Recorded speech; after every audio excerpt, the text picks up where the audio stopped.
কেমন আছেন সবাই? আশা করি আল্লাহর রহমতে সকলেই ভালো আছেন। অ্যাকাউন্টিং ফ্যামিলির হিসাব বিজ্ঞান ধারাবাহিক প্রক্রিয়ায় আজকে আমি আপনাদের সামনে আলোচনা করব একাদশ দ্বাদশ শ্রেণী হিসাব বিজ্ঞান দ্বিতীয় পত্রের চতুর্থ অধ্যায় নিয়ে। অধ্যায়টির নাম হচ্ছে যৌথ মূলধনী কোম্পানির মূলধন, যাকে আমরা শেয়ার ইস্যু বললে অনেকেই চিনে থাকি। এই অধ্যায়টি আমাদের সকলের জন্য খুবই গুরুত্বপূর্ণ, কারণ এই অধ্যায় থেকে আমাদের প্রতিবারই সাধারণত ২টি সৃজনশীল প্রশ্ন আসে। তো আজকে আমি আপনাদের সামনে একটি সৃজনশীল প্রশ্ন নিয়ে আলোচনা করব, যেটি এসেছিল ঢাকা বোর্ড ২০২৪ সালে। ঢাকা বোর্ড ২০২৪-এ সাধারণত আপনাদের ২টি সৃজনশীল প্রশ্ন এই অধ্যায় থেকে আসে। সেখানে আজকে আমি আপনাদেরকে প্রথম সৃজনশীল প্রশ্ন অর্থাৎ পদ্মা কোম্পানি লিমিটেডের যে সৃজনশীল প্রশ্ন আছে সেটি আমি আপনাদেরকে বুঝিয়ে দেব। সকলেই প্রশ্নটির সাথে রাখেন এবং আমি আপনাদেরকে প্রশ্নটি স্ক্রিনে দিয়ে দেব। দেখেন, আমাদেরকে এখানে ৪ নাম্বার সৃজনশীল প্রশ্ন অর্থাৎ ঢাকা বোর্ড ২০২৪ সালে শেয়ার ইস্যু থেকে প্রথম যে সৃজনশীল প্রশ্ন আসে সেখানে ৪ নাম্বার ছিল এটি। তো বলছে আমাদেরকে পদ্মা কোম্পানি লিমিটেড ১০০ টাকা মূল্যের ৬০,০০০ শেয়ারে বিভক্ত, যা ৬০ লক্ষ টাকা অনুমোদিত মূলধনে নিবন্ধিত হয়। কোম্পানি এর ১০,০০০ শেয়ার ১০% অধিহারে ইস্যু করে। মোট ১১,০০০ শেয়ারের আবেদন পাওয়া গেল। কোম্পানি ১০,০০০ শেয়ার আবেদনকারীদের মধ্যে বণ্টন করে। অতিরিক্ত আবেদনের অর্থ সংশ্লিষ্ট আবেদনকারীদের মধ্যে ফেরত দেওয়া হলো। এর ক নম্বরে বলছে শেয়ার প্রতি অধিহার এবং অধিহারের পরিমাণ নির্ণয় করো। খ নম্বর বলছে প্রয়োজনীয় জাবেদা দাখিলা দাও ব্যাখ্যা ব্যতীত। গ নম্বর বলছে কোম্পানির আর্থিক অবস্থার বিবরণী প্রস্তুত করো। এই ছিল আমাদের প্রশ্নের ধরন। এখন আমি আপনাদেরকে ক, খ, গ তিনটি প্রশ্ন কি করব, সমাধান করে দেব। তো ক নম্বরে আমাদেরকে কি বলছে দেখেন। ক নম্বরে বলছে শেয়ার প্রতি অধিহার এবং অধিহারের পরিমাণ নির্ণয় করো। তো আমরা এখানে ক নম্বরটি লিখে নিব। এখানে শেয়ার প্রতি অধিহার এবং অধিহারের পরিমাণ নির্ণয়। তো আমাদেরকে এখানে শেয়ার প্রতি অধিহার কিভাবে বের করতে হবে? সাধারণত আমাদেরকে শেয়ার প্রতি অবহারও বলে। আজকের অঙ্কটি কিন্তু আমাদের অধিহারে, সেজন্য আমাদেরকে বলছে শেয়ার প্রতি অধিহার এবং অধিহারের পরিমাণ নির্ণয়, এটা করতে বলছে। তো আমরা এখানে প্রথমত যে কাজটি করব, দেখেন এখানে আপনারা লিখে নেবেন শেয়ার প্রতি অধিহার, এই কথাটা আপনারা এখানে লিখে নেবেন। শেয়ার প্রতি অধিহার কথাটা লেখার পরে আমরা প্রথমত যেভাবে বের করব সেটা হচ্ছে শেয়ার প্রতি মূল্য। শেয়ার প্রতি মূল্য অর্থাৎ কোম্পানি যখন নিবন্ধন হয়েছিল প্রত্যেকটা শেয়ারের মূল্য কত ছিল তা আপনারা এখানে লিখে নেবেন। এর সাথে আপনারা এখানে যে কাজটি করবেন, গুণ করবেন কাকে? গুণ করবেন কোম্পানি প্রত্যেকটা শেয়ার যখন বাজারে ইস্যু করছে প্রত্যেকটা শেয়ারে সে কত পার্সেন্ট করে অধিহার করছে সেটা আপনাকে দেখতে হবে। তো আমাদের অঙ্কের ক্ষেত্রে কি বলছে দেখেন, সাধারণত তারা বলছে যে ১০,০০০ শেয়ার ১০% অধিহার ইস্যু করে। তাহলে আমাদেরকে এখানে লিখতে হবে যে বিষয়টি সেটা হচ্ছে শেয়ার প্রতি অধিহার। শেয়ার প্রতি অধিহার, এই কথাটা আপনারা এখানে লিখে নেবেন, শেয়ার প্রতি অধিহার। তো দেখেন আমরা এখানে দেখতে পাই যে কোম্পানি যখন নিবন্ধন হয়েছিল প্রত্যেকটা শেয়ারের মূল্য ছিল ১০০ টাকা। আপনি এখানে ১০০ টাকা লিখে নেবেন। এরপরে কোম্পানি যখন বাজারে শেয়ারগুলো ইস্যু করে তখন প্রত্যেকটা শেয়ারে ১০% অধিহার করে। তাহলে আপনি এখানে ১০% বসাবেন। তাহলে দেখবেন যে আপনাদের এখানে আসবে ১০ টাকা। কত টাকা? ১০ টাকা। তাহলে কোম্পানির প্রত্যেকটা শেয়ারে অধিহার হয় কত টাকা? ১০ টাকা। এখন আপনাকে এখানে বলছে অধিহারের পরিমাণ বের করতে। তো যখন আমরা পরিমাণ বের করতে বলবে আমাদেরকে, সাধারণত মনে করবেন এখানে আপনাদেরকে মোট অধিহার কত হয়েছে তা বের করতে বলছে। তো আমরা এখন এখানে বের করব অধিহারের পরিমাণ বা মোট অধিহার। মোট অধিহার।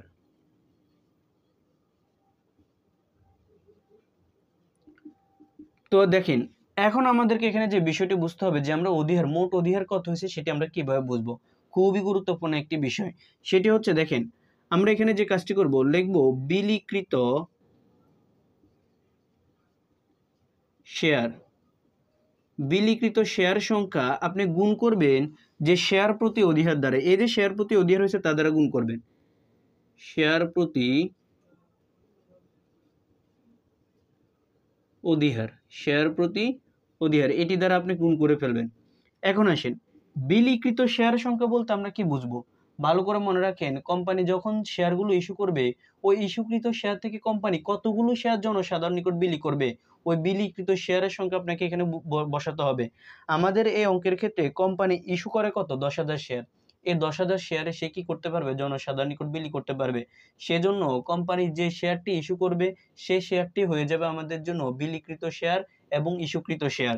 তো আমাদের এখানে কোম্পানি বিলিকৃত শেয়ার বা ইস্যুকৃত শেয়ারের সংখ্যা হচ্ছে 10,000 শেয়ার। এই 10,000 শেয়ার সে জনসাধারণ নিকট কি করতে পারবে? বিলি করতে পারবে। আর প্রত্যেকটা শেয়ারে সে 10 টাকা করে অধিহার করে, তাহলে আমরা এখানে 10 দ্বারা গুণ করে ফেলবো। গুণ করলে আমাদের এখানে আসবে 1,00,000 টাকা। এই যে 1,00,000 টাকা আসছে, এই 1,00,000 টাকাই হচ্ছে আমাদের জন্য মোট অধিহারের পরিমাণ। তো আশা করি আপনারা ক নাম্বারটি বুঝতে পারছেন। এখন আমি আপনাদেরকে খ নাম্বারটি বুঝিয়ে দিব। এখানে খ নাম্বার বলছে প্রয়োজনীয় জাবেদা দাখিলা দাও ব্যাখ্যার ব্যতীত। এখানে খুবই গুরুত্বপূর্ণ একটি বিষয় হচ্ছে আমাদের এই অধ্যায়ের ক্ষেত্রে আমাদেরকে খ নাম্বারে 100% বলবে জাবেদা দাখিলা দাও। এটি একদম ফরজ থাকবে আপনাদের জন্য। অর্থাৎ পরীক্ষার খাতায় আপনাদের এখান থেকে জাবেদা থাকবেই থাকবে এই অধ্যায় থেকে। তো সেজন্য এখানে আমাদের কিছু স্পেসিফিক জাবেদা আছে, অর্থাৎ নির্দিষ্ট কিছু জাবেদা আছে আমাদের। সেটি কি কি? প্রথমে যখন আমরা শেয়ার ইস্যুর জাবেদা দিতে যাব তখন আমাদেরকে অবশ্যই মনে রাখতে হবে আমরা যে শেয়ারগুলো ইস্যু করব ওই শেয়ারগুলোর উপর আমরা কতটুকু আবেদন পাবো। তার মানে আমাদেরকে প্রথম জাবেদা দিতে হবে আবেদনের জাবেদা। এরপরে যখন আমি আবেদন পাবো তখন আবেদনকৃত শেয়ার থেকে আমি কতগুলো শেয়ার মূলধনে স্থানান্তর করব, সেজন্য আমাকে মূলধনের কি করতে হবে? জাবেদা দিতে হবে, অর্থাৎ মূলধনের স্থানান্তরের জাবেদা দিতে হবে। এই দুইটি জাবেদা আমাদেরকে দিতে হবে অবশ্যই। এরপরে কোম্পানি যদি কোনো কারণে অতিরিক্ত শেয়ারের আবেদন পায় তাহলে ওই অতিরিক্ত শেয়ারগুলো তাকে ফেরত দিতে হয়। সেজন্য তাকে অতিরিক্ত শেয়ার আবেদনের ফেরতের জাবেদা দিতে হবে, অর্থাৎ শেয়ার আবেদন যখন যতটুকু পাবো তা ফেরতের জাবেদা আমাদেরকে দিতে হবে।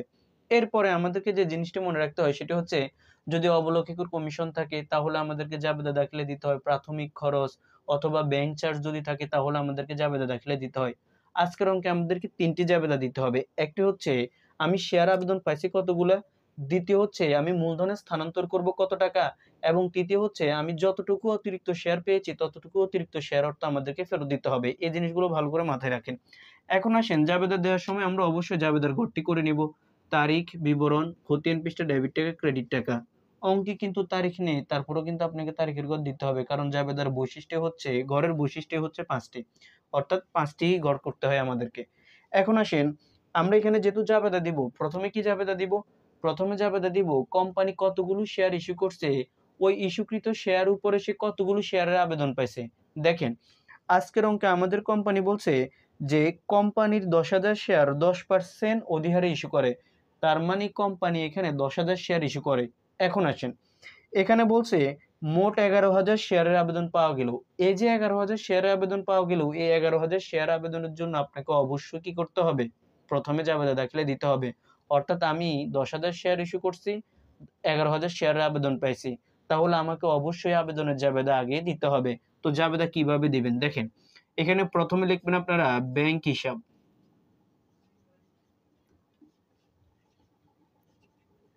ব্যাংক হিসাব ডেবিট। কি লিখবেন? ব্যাংক হিসাব করবেন ডেবিট। অন্যদিকে আপনারা যে কাজটি করবেন লিখবেন শেয়ার আবেদন হিসাব, শেয়ার আবেদন হিসাব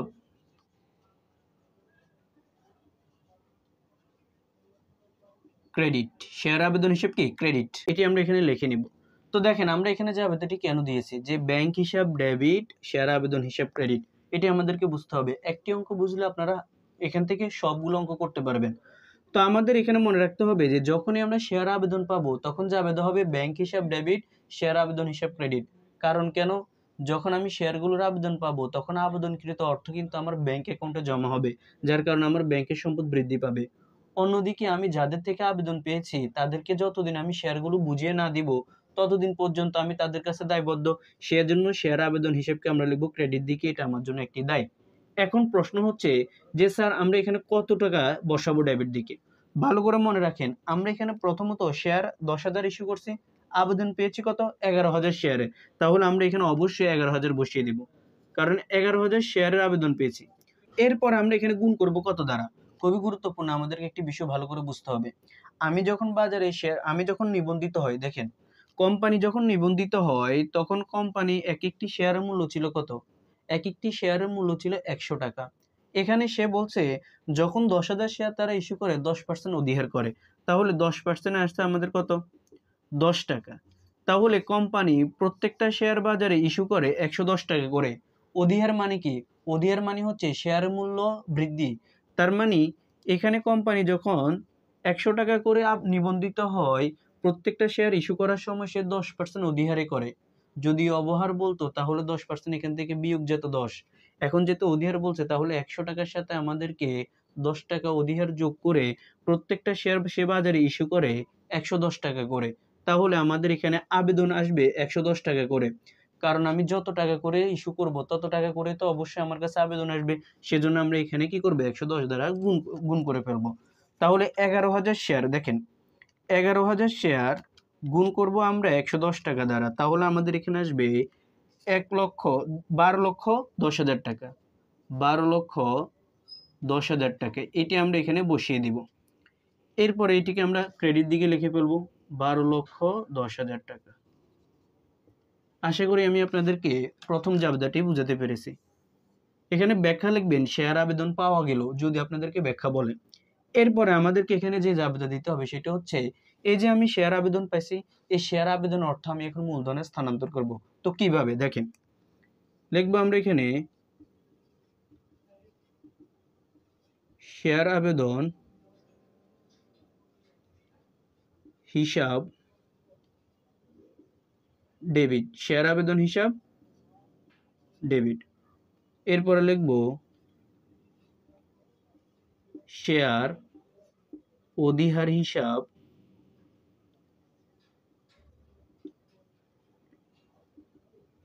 ক্রেডিট। এরপর আমরা এখানে লিখব শেয়ার মূলধন। যেহেতু আমি এখানে মূলধনে স্থানান্তর করতেছি সেজন্য আমাদেরকে এখানে মূলধন হিসাব কথাটি লিখতে হবে, শেয়ার মূলধন হিসাব ক্রেডিট। দেখেন, যখনই আপনি মূলধনে স্থানান্তর করবেন তখন অবশ্যই ভালো করে মনে রাখেন আপনি এখানে কি করবেন, যে জাবেদাটি দিবেন শেয়ার আবেদন হিসাব ডেবিট। কারণ কেন, এখন কিন্তু আমি মূলধনে স্থানান্তর করার সময় আমি অবশ্যই তাদেরকে শেয়ারগুলো বুঝিয়ে দিব। আর শেয়ারগুলো যদি আমি তাদেরকে বুঝিয়ে দিই তাহলে আমার দায়টা কমে যাবে। সেজন্য আমরা শেয়ার আবেদন হিসাবকে ডেবিট দিকে নিয়ে যাব, দায় কমলে ডেবিট দিকে যাই।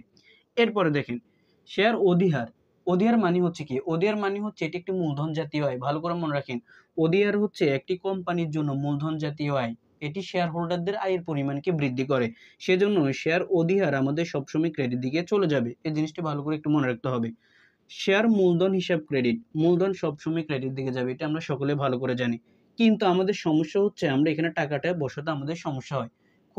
খুবই গুরুত্বপূর্ণ একটি কথা আমি আপনাদেরকে বলি, আপনাদের কিন্তু অনেক সময় যে সমাধানগুলো দেওয়া থাকে গাইডের মধ্যে সেখানে কিন্তু একসাথে সবকিছু বলে দেয়। অর্থাৎ ব্যাংক হিসাবটাকেও কিন্তু এখানে একসাথে নিয়ে আসে। তো আমরা একসাথে না করে আমরা একটু ভেঙে করি যাতে আপনাদের জন্য বুঝতে কি হয়, সহজ হয়। তো প্রথমত যখনই আপনারা মূলধনে স্থানান্তর করবেন প্রথমে আপনারা শেয়ার অধিহারের টাকাটা বের করবেন। এটি খুবই গুরুত্বপূর্ণ একটি বিষয়। তো শেয়ার অধিহারের পরিমাণ আমরা কিভাবে বের করব আর কতগুলো শেয়ারের অর্থ বা আমি মূলধনে স্থানান্তর করব। দেখেন, অনেকের প্রশ্ন হচ্ছে যে 11,000 শেয়ারের আবেদন পাইছি আমি, তাহলে কি 11,000 শেয়ারের অর্থ কি মূলধনে স্থানান্তর করতে পারবো? না। কারণ হচ্ছে কি, কারণ হচ্ছে আমরা এখানে অবশ্যই যতটুকু শেয়ার আমি ইস্যু করব ততটুকু শেয়ারে কোম্পানি বিলি করতে পারবে। দেখেন, আমরা এখানে 10,000 শেয়ার কি করছি, অর্থাৎ কোম্পানি 10,000 শেয়ার ইস্যু করছে। 10,000 শেয়ারের ভিতরে কোম্পানি 11,000 শেয়ারে আবেদন পায়। অতিরিক্ত শেয়ার হচ্ছে 1,000 শেয়ার। দেখেন, অর্থাৎ কোম্পানি যদি বা আমি যদি 10,000 শেয়ার ইস্যু করি তাহলে আমি অবশ্যই 10,000 শেয়ার কি করতে পারবো, জনগণকে বুঝিয়ে দিতে পারবো। আমি কি 11,000 শেয়ার বুঝিয়ে দিতে পারবো? না। সেজন্য বলা হচ্ছে যতটুকু শেয়ার আমি জনগণকে বুঝিয়ে দিতে পারবো বা আমি যতটুকু ইস্যু করব ততটুকু শেয়ারের অর্থে আমরা মূলধনে স্থানান্তর করব। সেজন্য শেয়ার অধিহার বের করার সময় আমরা এখানে 10,000 শেয়ার কি করছি, ইস্যু করছি।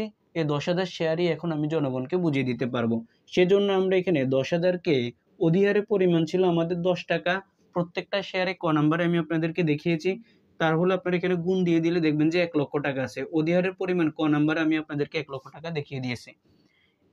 এবার হচ্ছে শেয়ার মূলধনের পরিমাণ বের করবেন। তো শেয়ার মূলধনের পরিমাণ বের করবেন কত? 10,000 শেয়ার আমি জনগণকে বুঝিয়ে দিতে পারবো। যতগুলো বুঝিয়ে দিতে পারবো ততগুলো টাকায় আমি মূলধনে স্থানান্তর করতে পারবো। তো আমরা এখানে 10,000কে গুণ করব 100 টাকা দ্বারা। এখানে খুবই গুরুত্বপূর্ণ একটি বিষয়। যখনই আপনারা শেয়ার মূলধনে কাজ করবেন তখন কোম্পানি নিবন্ধন হয়েছে কত করে তা দ্বারা গুণ করবেন। অথবা দেখেন, এই যে কোম্পানি প্রত্যেকটা শেয়ার বাজারে 100 টাকা করে নিবন্ধিত হয়, ইস্যু করার সময় 10% অধিহার করে। তাহলে এক একটা শেয়ারের মূল্য হচ্ছে অর্থাৎ 110 টাকা করে কি করে সে বাজারে ইস্যু করে। এখন আমরা যেহেতু এখানে শেয়ার অধিহার বের করে ফেলছি, তাহলে শেয়ার অধিহারের 10 টাকা কিন্তু আমাদের এখানে চলে গেছে। আর আছে আমাদের কত? 100 টাকা। এই 100 টাকা দিয়ে এখন আমাদেরকে মূলধনের পরিমাণটা বের করতে হবে। এটি অধিহারের নিয়ম। ভালো করে মনে রাখেন। প্রত্যেকটি অধিহারের অঙ্ক যেগুলো আছে সেগুলো আপনারা এভাবে সমাধান করতে পারবেন। তাহলে আমাদের এখানে আসবে 10 লক্ষ টাকা। তাহলে আমরা এখানে লিখব 10 লক্ষ টাকা। দেখেন 10 লক্ষ টাকা আমরা এখানে বসিয়ে দেব। দুইটিকে যখন আমরা যোগ করে ফেলবো 11 লক্ষ টাকা আসবে। এটিকে আমরা নিয়ে যাব কোন দিকে? ডেবিট পাশে। তাহলে আমাদের এখানে এটি শেষ। ব্যাখ্যা লিখবেন শেয়ার আবেদনের অর্থ মূলধনে স্থানান্তর করা হলো। এখন আসেন, এই যে কোম্পানি আমাদের 10,000 শেয়ার ইস্যু করে 11,000 শেয়ারে আবেদন পেয়েছিল, এ অতিরিক্ত যে 1,000 শেয়ার আবেদন পেয়েছে, এ অতিরিক্ত এখন কি আমি 1,000 শেয়ার বুঝিয়ে দিতে পারবো জনগণকে? অবশ্যই না। কারণ আমি তো 10,000 শেয়ার ইস্যু করছি, ততগুলো শেয়ারে আমি বুঝিয়ে দিতে পারবো।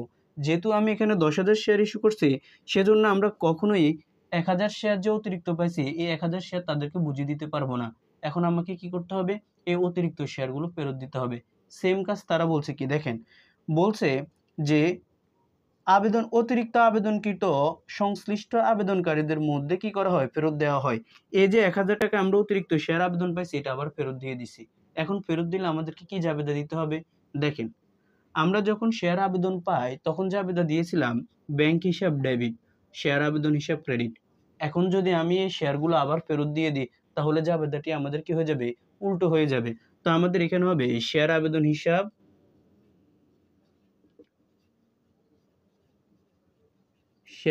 হিসাব কি হবে? ডেবিট হবে, আর ব্যাংক হিসাব হবে আমাদের ক্রেডিট।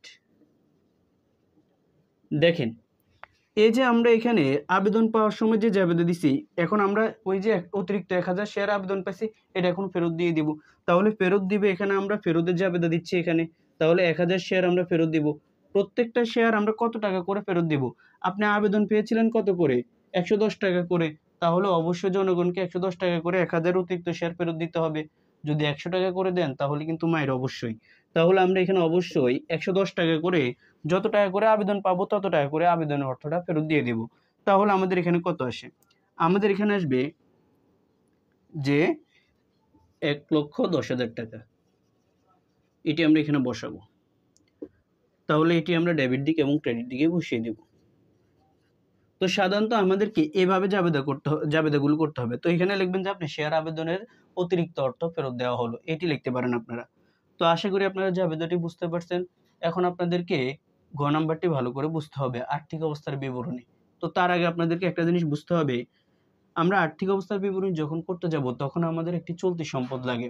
আর এই অধ্যায়ের ক্ষেত্রে একটি চলতি সম্পদ আছে, সেটি হচ্ছে আমাদের ব্যাংক হিসাব। তখন আমাদেরকে ব্যাংক হিসাব প্রস্তুত করতে হয়, অর্থাৎ খতিয়ান প্রস্তুত করতে হয়।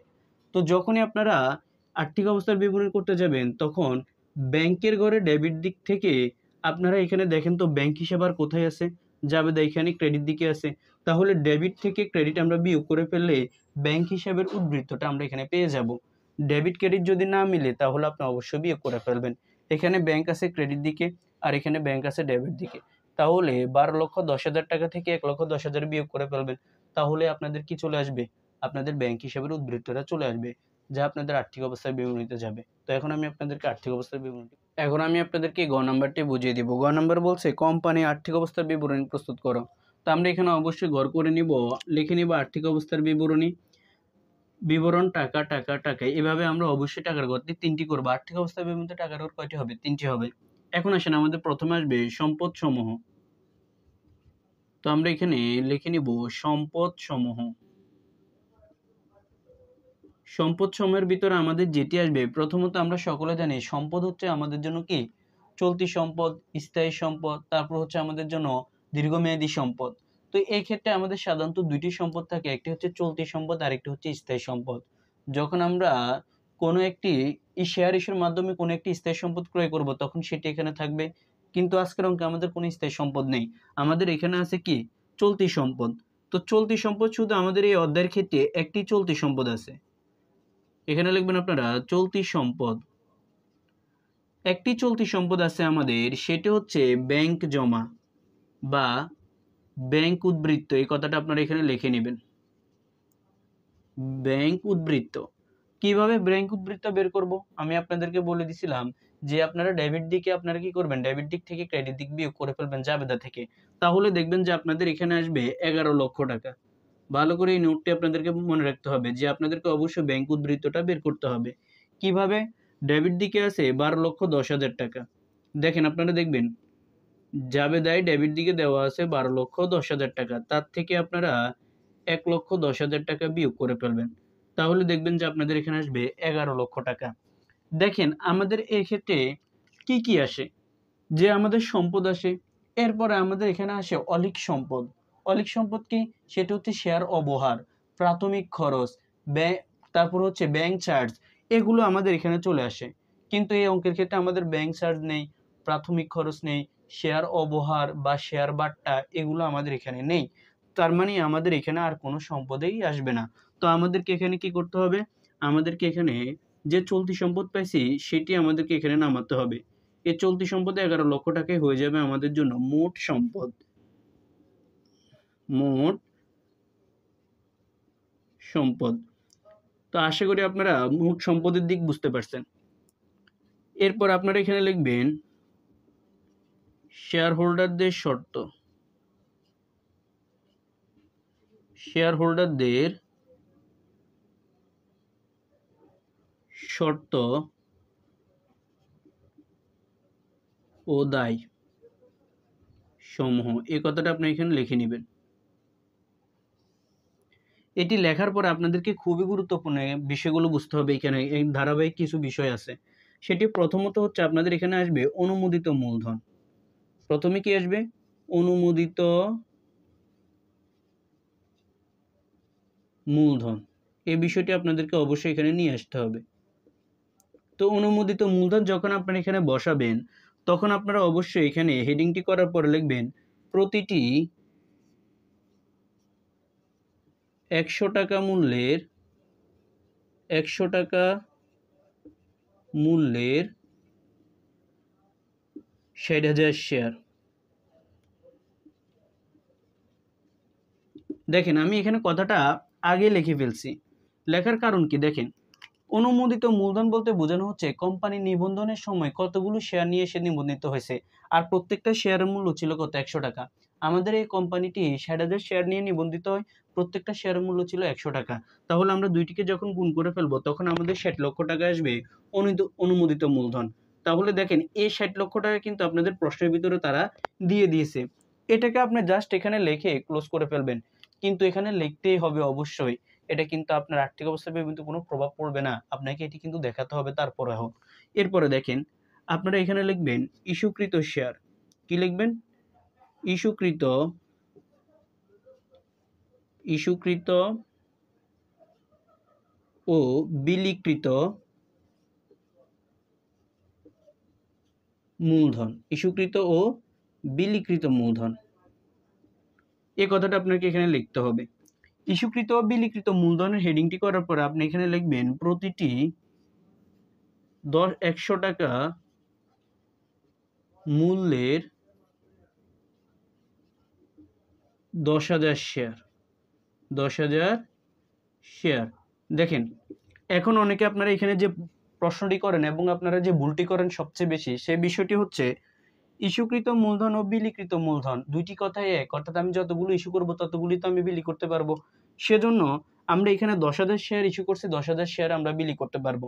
কিন্তু প্রশ্নটাই হচ্ছে যে আমরা তো এখানে প্রত্যেকটা শেয়ার বাজারে ইস্যু করছি ১০০ টাকা ছিল এবং ১০ টাকা অধিহার করে করছি। তার মানে ১১০ টাকা করে অধিহার করছি। কিন্তু আপনি এখানে কেন ১০০ টাকা দিয়ে গুণ করতেছেন? ভালো করে এই নোটটি মনে রাখেন। যখনই আপনারা আর্থিক অবস্থার বিবরণী করতে আসবেন, যখন মূলধনের কাজ করবেন, মূলধনের যখনই কাজ করবেন তখন আপনারা সবসময় কোম্পানি নিবন্ধন হয়েছে কত করে প্রত্যেকটা শেয়ার সেটা দ্বারা গুণ করবেন। কখনোই এখানে অধিহার বা অবহার যোগ বিয়োগ হবে না। নিবন্ধনের সময় প্রত্যেকটা শেয়ারের মূল্য কত ছিল তা দ্বারা গুণ করবেন। ভালো করে নোটটি মনে রাখেন। তাহলে আমাদের এখানে আসবে কত? দেখেন ১০ লক্ষ টাকা।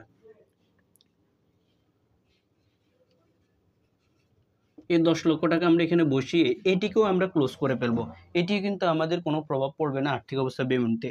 এরপর আমরা যে বিষয়টি লিখব সেটি হচ্ছে দেখেন আদায়কৃত মূলধন।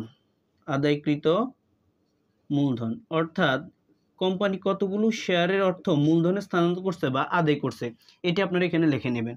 লিখবেন প্রতিটি 100 টাকা মূল্যের 10,000 শেয়ারের অর্থ সে আদায় করে, সেজন্য 10,000 শেয়ার আপনি এখানে লিখে নেবেন। তাহলে দেখবেন আপনাদের এখানে কত আসে, আপনাদের এখানে আসবে 10 লক্ষ টাকা। এই 10 লক্ষ টাকা আপনি এখানে বসাবেন। এটি কিন্তু আপনার আর্থিক অবস্থার বিবরণীতে প্রভাব পড়ে, আদায়কৃত মূলধনটা কিন্তু আর্থিক অবস্থার বিবরণীতে প্রভাব পড়ে, সেজন্য এটিকে ক্লোজ করা যাবে না। এখন আসেন, আমরা যে শেয়ার অধিহার আপনাদেরকে দেখাইছি 1 লক্ষ টাকা ছিল আমাদের, সেই শেয়ার অধিহার কিন্তু আমাদের আর্থিক অবস্থার বিবরণীতে চলে আসবে। শেয়ার অধিহার এটি একটি মূলধন জাতীয় আয়, এটি অবশ্যই কোম্পানির আয়কে বৃদ্ধি করে। তো আমরা এখানে লিখে নিব, দেখেন একটি হেডিং, সেটি হচ্ছে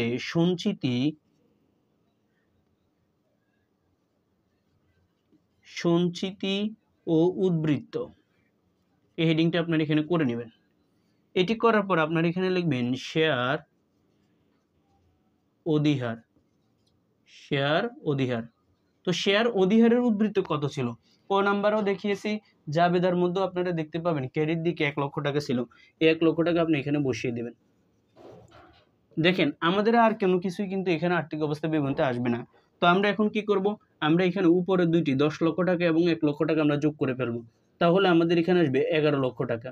এই 11 লক্ষ টাকাই হচ্ছে আমাদের জন্য মোট শেয়ার হোল্ডারদের শর্ত ও দায়সমূহ। এখানে আপনারা লিখে নেবেন মোট, এই মোট দিয়ে কথাটা আপনারা এখানে লিখে নেবেন এটি।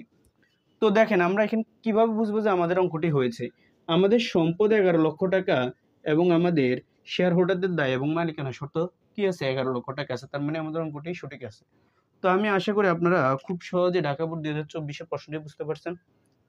আমাদের মূল লক্ষ্য হচ্ছে যে আপনারা একটি অঙ্কের মাধ্যমে কিভাবে একাধিক অঙ্ক কি করতে পারেন, সমাধান করতে পারেন, সেই বিষয়টি মাথায় রেখে আমরা সাধারণত অঙ্ক সমাধান করে দিই এবং আপনাদেরকে যে যে বিষয়গুলো প্রশ্নের ভিতরে লুকায়িত থাকে সেগুলো আমরা আপনাদেরকে কি করে সামনে তুলে ধরি। তারপর যদি বুঝতে সমস্যা থাকে তাহলে অবশ্যই আমাদেরকে কমেন্ট করে জানাতে পারেন।